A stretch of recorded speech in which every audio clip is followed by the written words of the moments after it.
After about 5 years, you'll notice how your Apple Watch battery starts to drain really fast. Just like any lithium ion battery, these don't last forever. And once the watch starts to get old, your battery life will decrease. With an Apple Watch, you have a couple of options.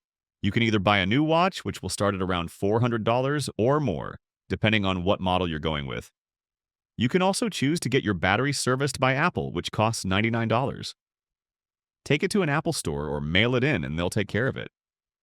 From what I've heard, what usually happens with this option is that instead of opening up your watch and putting in a new battery, Apple will instead replace your watch with an equivalent refurbished model.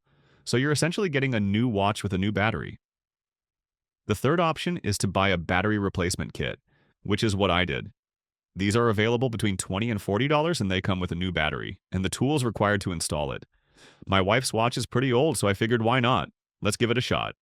There are great instructions online for the process and it seems pretty straightforward.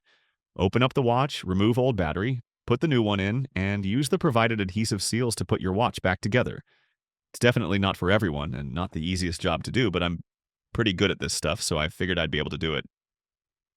Boy, was I wrong. The kit I ordered included a little razor blade that you push between the display and the aluminum body of the watch and carefully twist it open.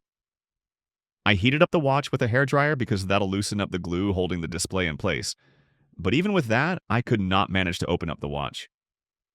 As soon as I got the razor blade deep enough to start twisting the display off, I could tell it was a lot of force on a very small portion of the display, so any excess pressure would easily crack the glass. I've opened iPods to replace batteries, and I've torn apart iMacs to replace their built-in hard drives. I'm not a rookie when it comes to this stuff, but I quickly realized the struggle and risk of breaking your watch is simply not worth it. It also makes sense now why Apple doesn't open up your watch to replace the battery, and they prefer just to give you a new refurbished model. If Apple's own technicians don't want to go through the hassle of replacing these batteries, then it's probably not worth your time either, and the chances are you'll break your watch in the progress. So yes, you technically can replace the battery, but it's very, very hard, and it makes more sense to pay a little more and have Apple replace your watch with a new one. I was pretty confident I could get this done, but I gave up.